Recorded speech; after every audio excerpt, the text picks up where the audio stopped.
And he's been a busy man, 5 for 5 now as he knocks another one through to extend the lead. So after the punt return touchdown, let's see what their opponents can do with this kickoff. This is taken about 7 yards deep. And he is out of bounds here on the return. And now out comes Houston. These guys had to punt their last possession, and that's become too familiar of a refrain. Too many of these drives just wound up going nowhere. Well, you know how in baseball when the pitcher gets a base hit and he's on base, they bring his jacket out to him to keep him warm? A lot of times the punter goes to the sideline, puts on sweatpants or a wrap over his leg to keep it warm. He might need a massage from the trainer right now from all the work he's getting. That's going to go as a loss of 2, and it'll be second down. When you're putting together a formula for winning defense, it's exactly what we're seeing in this game. Controlling the line of scrimmage, attacking, and changing everything so that now they're playing in the offense's backfield. They're playing an excellent game.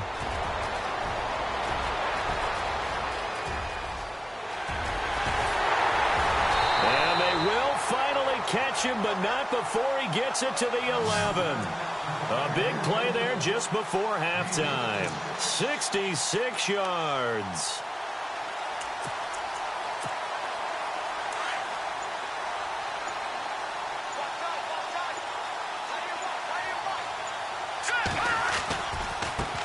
They'll run it here. This is Deontay Foreman. 3 yards on the pickup there, and it'll be second down. Now a timeout taken. Perhaps a chance for one more quick play and then another timeout if they hurry. We'll see. Defense really showing respect to the deep ball here, playing off the receivers. Looking to throw on second down. Davenport. And they're going to get him. They bring him down to the sack back at the 16-yard line. And with just 1 second remaining in the first half, they'll call the timeout. The field goal unit on the sideline. They're going to go with 1 second left. Let's go. Back 99 Philly. Here we go. A final shot before break. Davenport eluding the pressure right. And that is incomplete. So we've reached halftime here in what is quickly turning into quite a rout as we send you over to our headquarters in Orlando where we check in with Larry Ridley for our EA Sports Halftime Report. Both teams appear ready for the fight ahead, and we resume action here in quarter number 3. This is taken about 7 yards deep. And no run back here. This will be a touchback, and it comes out to the 25-yard line. And here comes the Texans now. They come out here with a 0 on the scoreboard. What was said in that locker room? That's what I want to know. I would love to have been in there because we often have the feeling that there's a lot of shouting, screaming, people upset. But typically, halftime locker rooms are a lot more clinical than that. And in this case, are they upset that the plays weren't working because of execution? Or did they think they were just bad plays to call? Yeah. We'll find out pretty quickly here if they feel like they had something going, but they just need to do it a little bit better or not. We'll find out.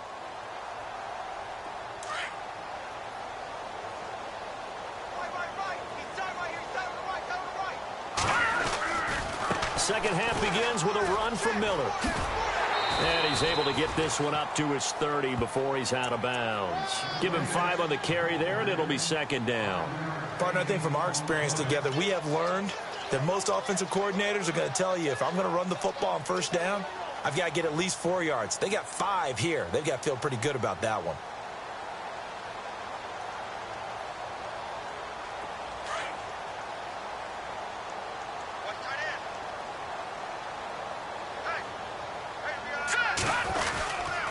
They'll run it again with Miller.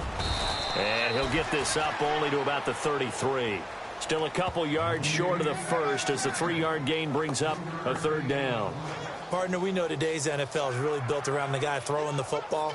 But these short runs, they still pay dividends because they can take their toll on a defense and they can add up as the game goes along. You control the clock, you control the ball, and that way you often control the game. The Texans on third down. A pretty woeful 0 for 5 thus far. Here it's 3rd and 2. Here's a give to Miller. And an alley to run. And he'll be brought down with the first down and a late flag here, too. He may get a few more tacked on for good measure.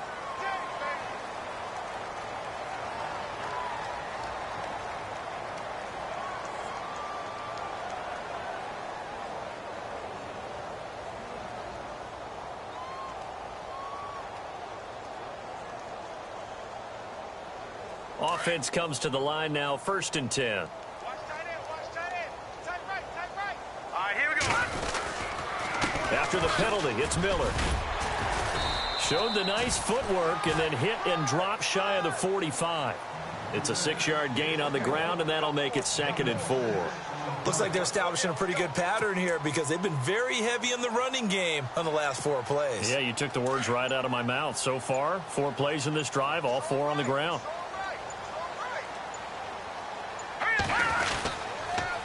They'll toss it to Miller.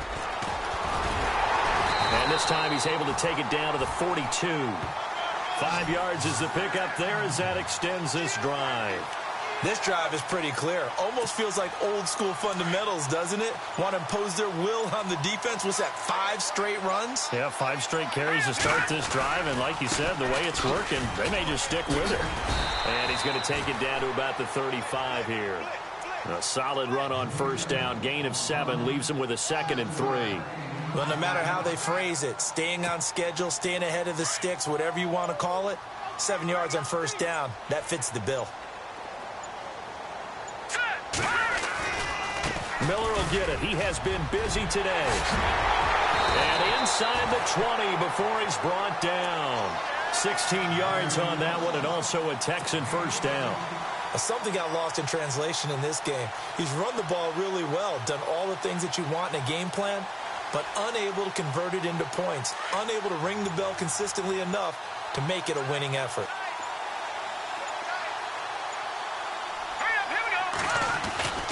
They keep it with Miller on 1st down. And maybe a measure of revenge there. He's had his way in this one, but this time they get him behind the line. This will be a 2-yard loss on the play, and it'll be 2nd and 12.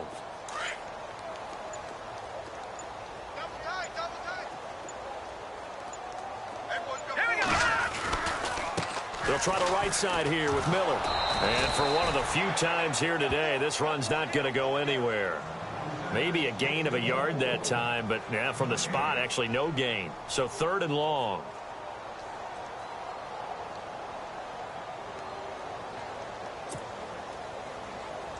The Texans on 3rd down. They've had their troubles, just 1 for 6. This is 3rd down and 12. Looking to throw. Davenport. And it's incomplete, almost intercepted. He had a great shot at picking that off in the end zone. It brings up 4th down.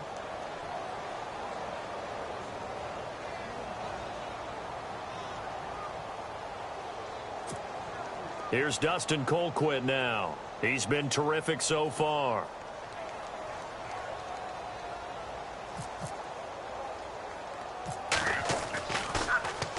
And he deserves a bronze leg as he gets this one away.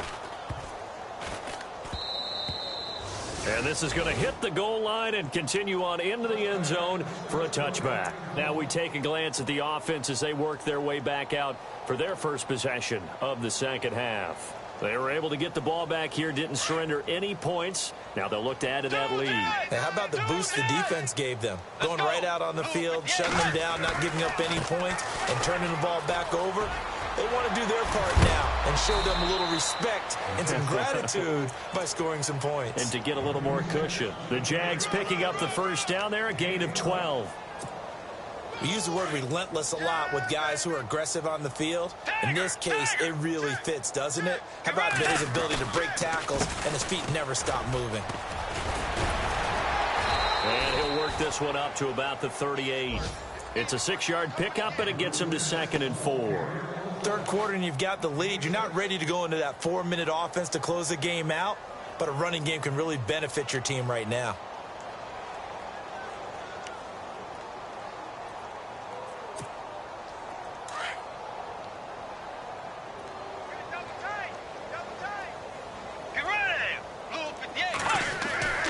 Bridgewater now on 2nd down. Complete. The tight end Rivera.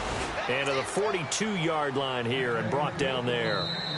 It's a gain of 4 there, and it gives them a new set of downs.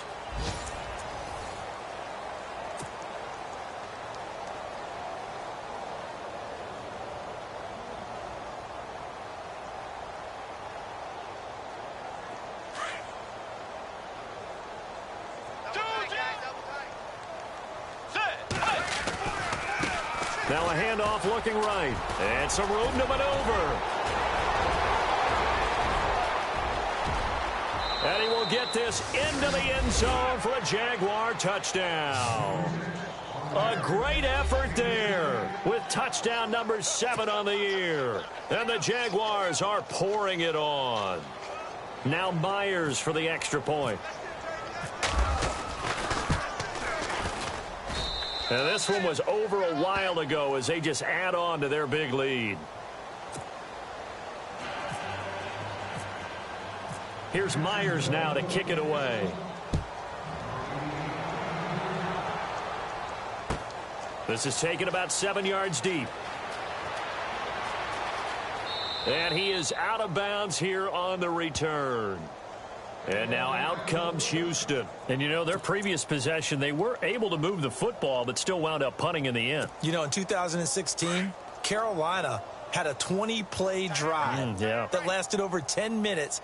And remember how it ended? In a punt. Yeah, I mean, how does that happen? You just don't see that happen every day. And this one maybe not quite that bad, but still, you'd like to have a chance for points if you hold the football that long. Agreed. Officially no gain on the play, and it's second down.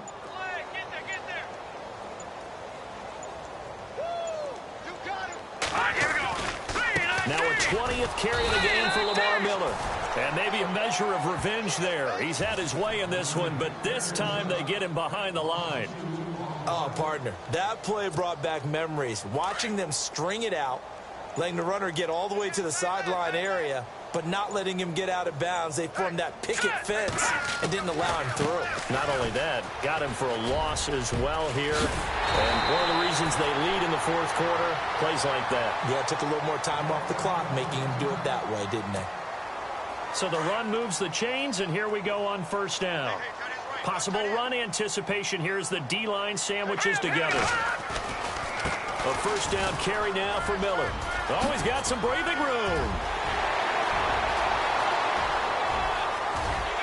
And he takes it down deep into enemy territory. A big-time play there for the Texans. 59 yards.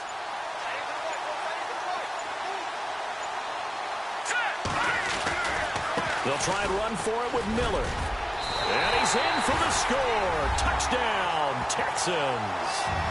Lamar Miller hitting double digits with his 10th touchdown of the season. And the Texans are able to make things a bit more respectable.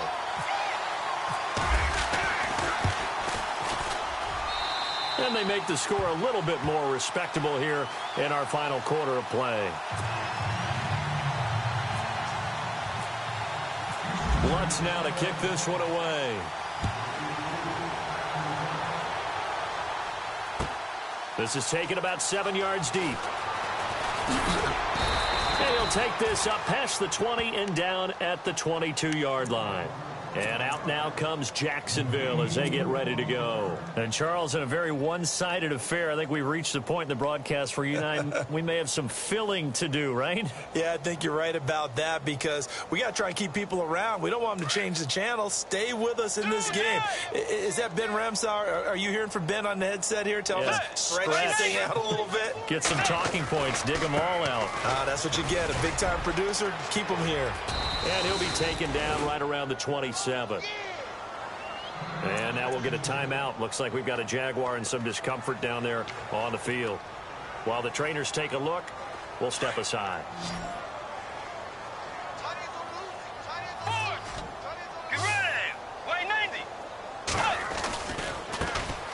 Here's a carry for a former starter. This is T.J. Yeldon. And he'll push his way forward to about the 32.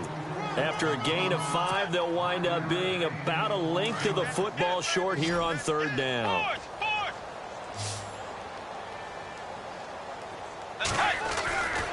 They'll They'll try to run for it with Yeldon. And he went nowhere. He'll lose yardage back to the 29. And a loss of 3 to bring up 4. Hey, a lot of points have been scored in this game, but what a nice play by the defense. Stepping up on that one, maybe they'll get things going in their direction after a play like that. Here's Brad Nortman now. Always a good sign when your first punt comes in the fourth quarter. He only punted twice in the win last week as he gets this one away. And this will be taken at the 13. So a change of possession here on the punt. And the Texans will take over with a 1st and 10.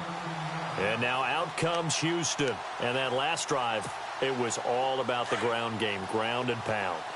And I don't care how we're playing the game these days, offensive linemen still want to fire out and smack the guy opposite them and move the football on the ground. They feel better about that.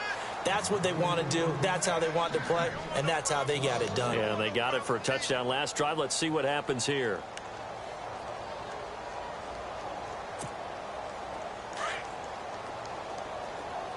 Watch tight end. Watch tight end. Tight end's right. Tight end's right. Here we go now. Now it's Miller running right. And he'll wind up with about 6 up past the 30 to the 31.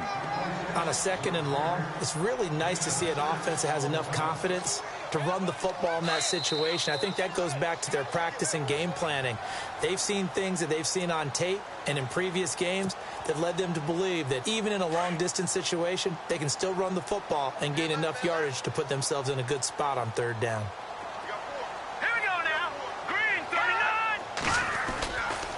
They'll try to right side with Irvin. And he'll get this up only to about the 33.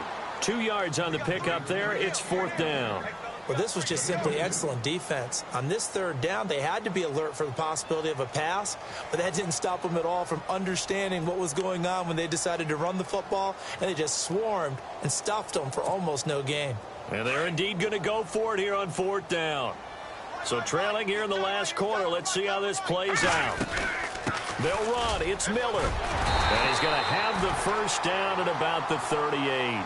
It's a gain of 5 on the play, and they're able to pick up the conversion here on 4th down. So the run gets them the 1st, and now they operate with a fresh set of downs. They'll run it now out of the gun. And he'll get this up past the 45 to the 47. 9 yards is the pickup there, and they'll have a 2nd and 1. And when you get good yardage like that on 1st down, it really does a whole lot of good for your entire offense. But I love the way he's finishing those runs. At the end of things, he's making sure he gets just a little bit extra. And now they're going to get him down right at the line of scrimmage. Not enough there for a 1st. No gain, as a matter of fact. And it leaves them at 3rd and 1.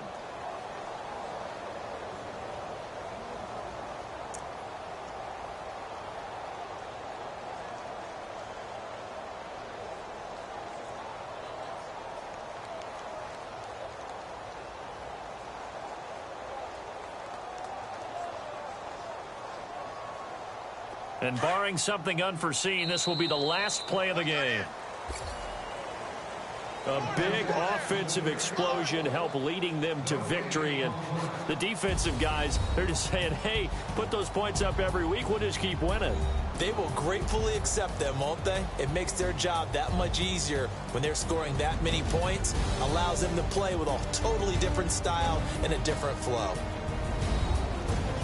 So for the Jaguars, it's a rare bright spot in what's been a tough season as they move to 2-7 now on the year. And they'll be back home next week to take on the Denver Broncos. Meanwhile, for Houston, their season is on life support somewhat now at 3-6. And they'll be at home for one next week as the Baltimore Ravens come to town.